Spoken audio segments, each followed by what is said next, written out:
सीते, तुम इतने मलिन क्यों हो? सीते सीते क्यों रोती हो?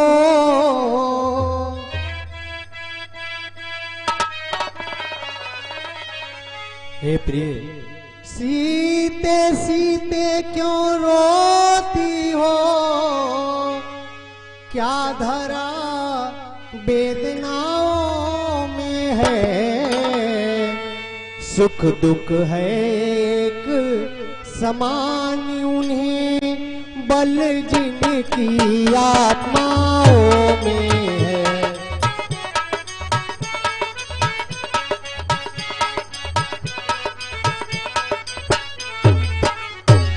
मैं जान रहा हूँ पति वियोग,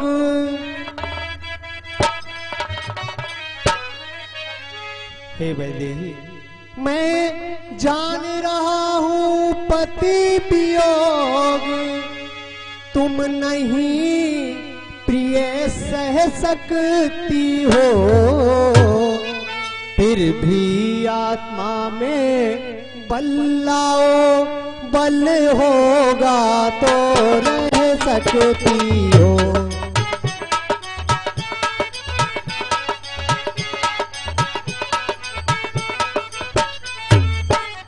हे प्रिय, इतनी उदास क्यों हो? सुख और दुख सदैव उनके लिए एक समान होते हैं जिनकी अंतरात्मा में बल होता है। हे प्रिय, मैं जान रहा हूं कि तुम मेरा वियोग सहन नहीं कर सकती हो, परंतु हे वैदेही, अपनी अंतरात्मा में बल लाओ, और अगर ऐसा तुम कर लेती हो तो इस अवधपुरी में तुम मेरे बिना भी रह सकती हो।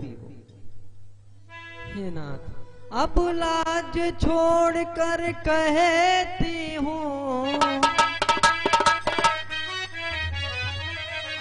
चरणों के साथ चलूंगी मैं।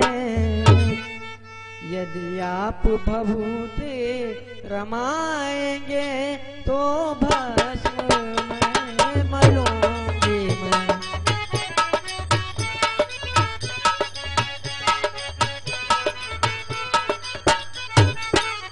जीव आत्मा जब चल देता है तो शरीर का कल्याण कहाँ? ऐसा ही समझे प्राणनाथ, जब नाथ नहीं तो प्राण कहाँ?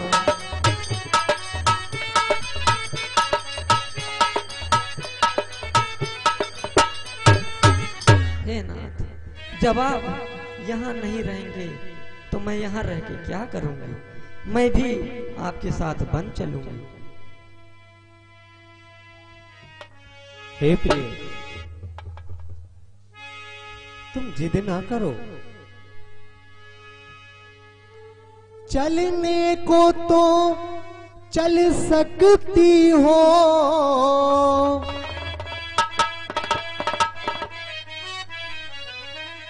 हे प्रिय, चलने को तो चल सकती हो, पर भ्रमण तुम्हारे योग्य नहीं। हे राजभवन की राजवधू, बन गमन तुम्हारे योग्य नहीं।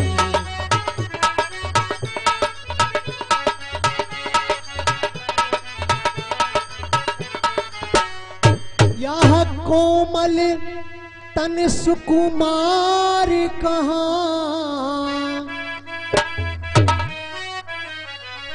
हे प्रिय, यह कोमल तन सुकुमार कहाँ?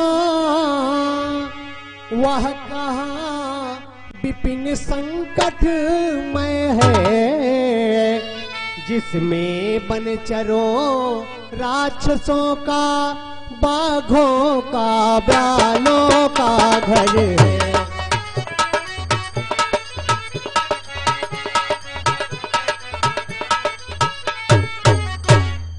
हे सीते, तुम मेरे साथ वनवास की यात्रा पर अवश्य चल सकती हो, परंतु हे सीते, तुम अत्यंत कोमल हो, एक राजा की पुत्री हो, एक चक्रवर्ती सम्राट की पुत्र वधू हो। कभी भी तुमने वनों के दुखों को नहीं देखा है। हे प्रिय, तुम नहीं जानती, वहां पर दास और दासियां नहीं होंगी। सीते, वहां पर रहने के लिए महल नहीं होंगे, वहां पर ऐसे ही सूखे घास पर सोना पड़ेगा। वहां पर सुरक्षा की दृष्टि से भी तुम्हारा जाना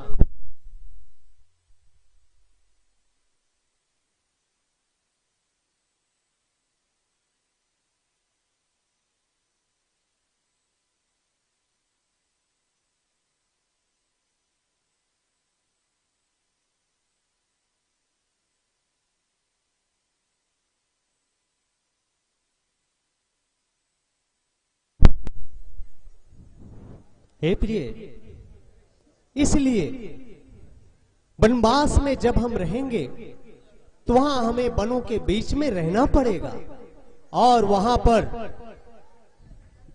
हिंसक जीवों से हमें सदैव डर लगा रहेगा, यहां तक कि हमें उनसे अपने प्राणों का भी भय होगा। इसलिए हे वैदेही, जिद न करो और यहीं अयोध्या में रहो। हे नाथ, जब दर्शन सुखमय का होगा तो कानन संकट में कैसा।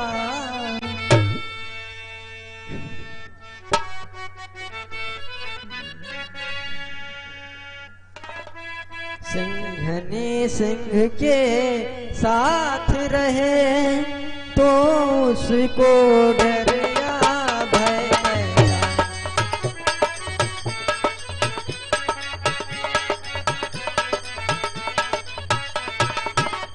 हे नाथ, जब आपके दर्शन होंगे तो मुझे सिंघने और शेरों से, बाघों से डरने की क्या आवश्यकता है। क्या कहा जानकी कोमल है, जो नहीं गमन के लायक है। जानकी नाथ क्या है कठोर, उनका तन बन के लायक है।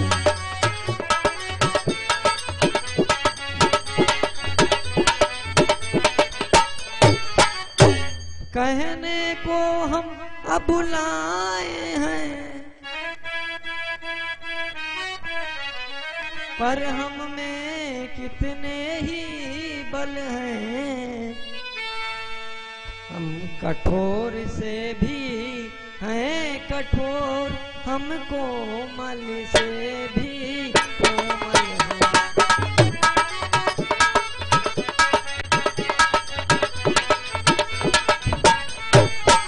हे स्वामी, जब आप यहाँ नहीं रहेंगे तो ये महल, ये दास और दासियां मेरे किस काम की हैं। हे नाथ, इसलिए आप हमें अवश्य लेके चलें।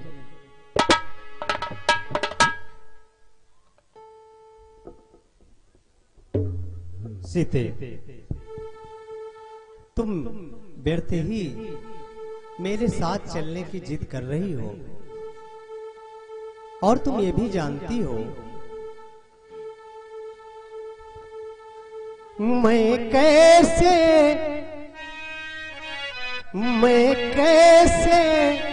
ले चल सकता हूँ,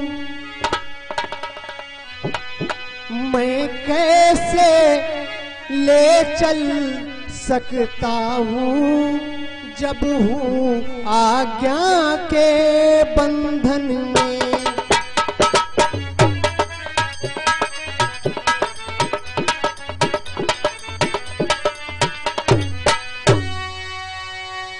हे सीते, तुम ये जानती हो कि मैं इस समय आज्ञा के बंधन में हूं मझली माता ने कहा नहीं,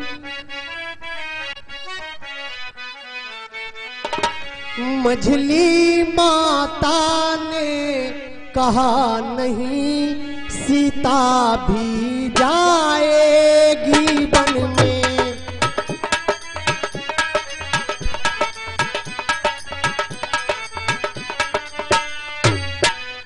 अब तुम भी साथ चलोगी तो, हे सीते, अब तुम भी साथ चलोगी तो यहाँ बात आन पर आती है। माँ कह देगी बनवास कहाँ, माँ कह देगी बनवास कहाँ, जब साथ जान की जाती है।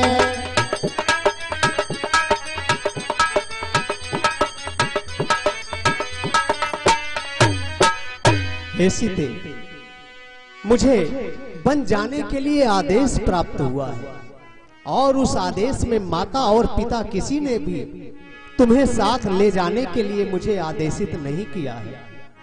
सीते, अगर तुम जिद करके मेरे साथ वन की यात्रा पर चलती हो, हे प्रिय, तो ये बात हमारे आन पर आती है और माता कैकेयी ये कह सकती है कि हे राम, वनवास कहाँ रह जा रहा है जब तुम सीता को अपने साथ वन की यात्रा पर ले जा रहे हो।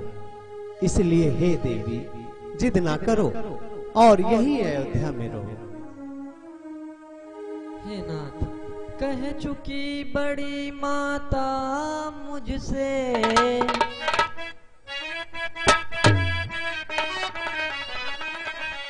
वे योगी तो तू योगिन है,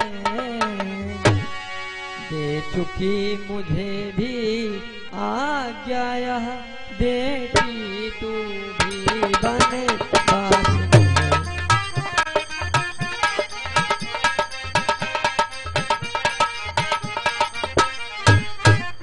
पति उधर आज्ञा पाल रहे,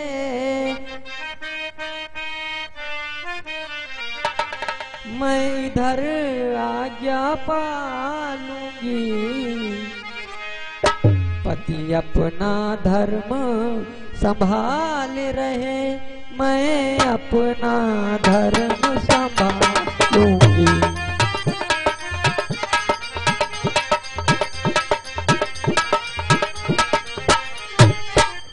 दासी है प्रभु की अर्धांगिनी है, छाया की भांति साथ में है, मेरे जीवन की डोरी तो प्राणेश्वर इसी हाथ में है।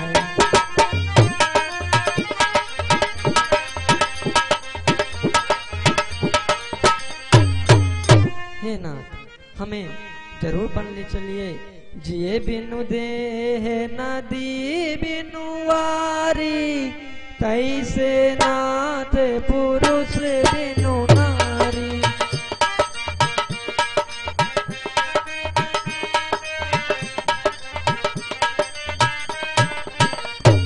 हे नाथ, जिस शरीर में जीव न हो वो शरीर बेकार है, जिस नदी में पानी न हो वो नदी बेकार है। सो हे नाथ, जिस स्त्री के पुरुष न हो वो स्त्री भी बेकार है। साथ सकल सुख साथ तुम्हारे, शरद विमल विदु बदन निहारे।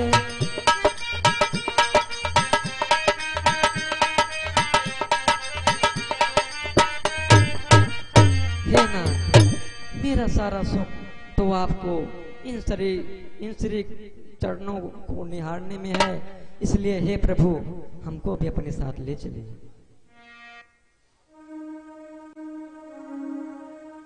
सीते, क्या सचमुच माता ने तुम्हें बन जाने की आज्ञा दी है? हे जननी, हे बेटा राम, क्या सचमुच मेरा नेह छोड़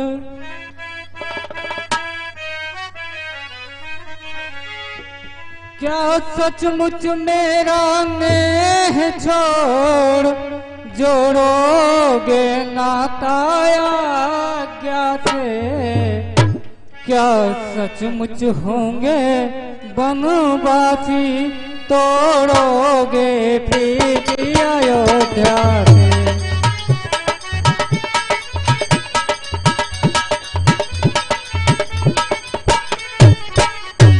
हे बेटा राम, क्या सचमुच आन कर चुके हो? हे बेटा राम, क्या सचमुच आन कर चुके हो? 14 वर्षों तक आने की क्या सचमुच राजा ने तुमको दी है आज्ञा बन जाने की?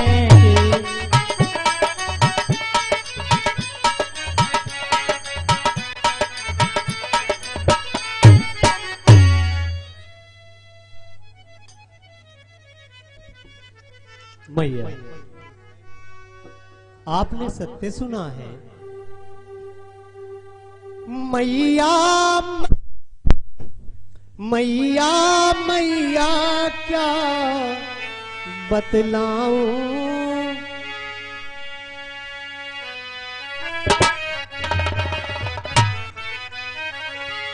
मैया मैया क्या बतलाऊं, अब तो विचार ऐसा ही है।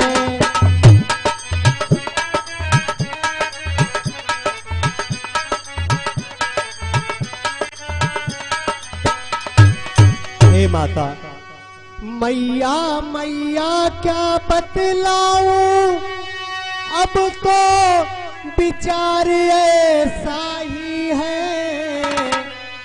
मुझको तो जैसा राज तिलक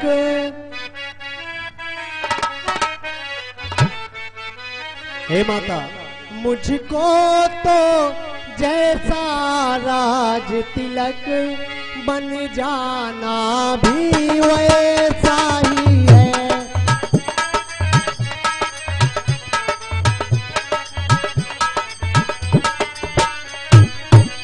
हे माता, अब आपसे क्या बताएं, बहुत ही मैं बड़भागी हूं जो अपने माता और पिता की सेवा करने का अवसर मुझे प्राप्त हो रहा है। हे जननी, मैं ये भी जानता हूं कि इसमें आप भी मुझे नहीं रोकेंगी। माता, अब मेरा यही विचार है और आप अपने पुत्र राम को जानती हैं। हे जननी, मेरे लिए जिस प्रकार अयोध्या है उसी प्रकार मेरे लिए वनवास भी है।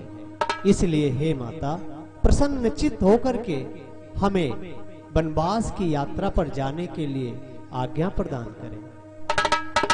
हे बेटा, बेटा शरीर तो नाश्वर है,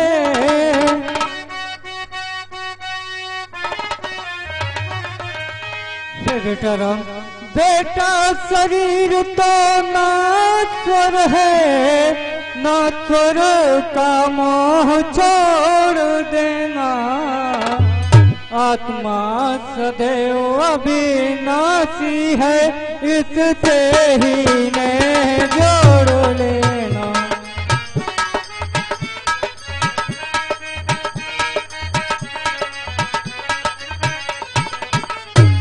हे बेटा राम, आप भी चल जो आत्म तत्व पर है,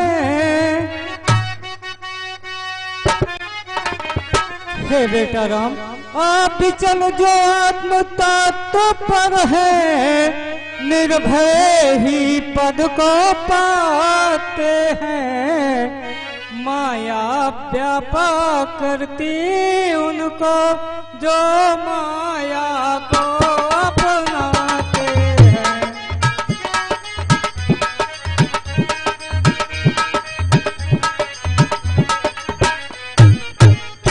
हे बेटा राम, वर्षा गंगा का पानी ठहरा न कभी ठहराए है। सीता भी वन में जाने को बैठी आंसू लगाए है। हे बेटा राम, आदेश करे माता। हे बेटा, यह अर्धांगनी तुम्हारी है।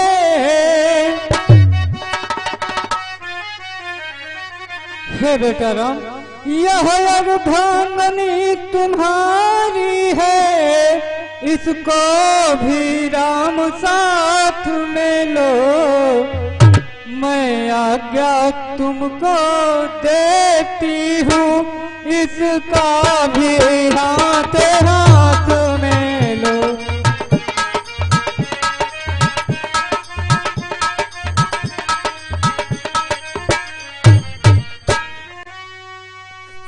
सीता तुलसी सिखे दीन ही अनेक प्रकार। चली नाय पदी पद में तिरु अति हित रही बारे। माता, अधिक विलंब हो रहा है और हमें शीघ्र ही वनवास की यात्रा पर निकलना है। हे जननी, इस समय राजमहल की स्थिति ठीक नहीं है। पिताश्री हमारे वियोग में अत्यधिक व्याकुल और व्यथित हैं। माता, इस समय आपको उनको एक विशेष देखभाल करने की आवश्यकता है। हमारी आप तनिक भी चिंता न करें। 14 वर्षों के पश्चात हम आपके श्री चरणों के दर्शन अवश्य करेंगे। हे जननी, अब हमें आज्ञा प्रदान करें।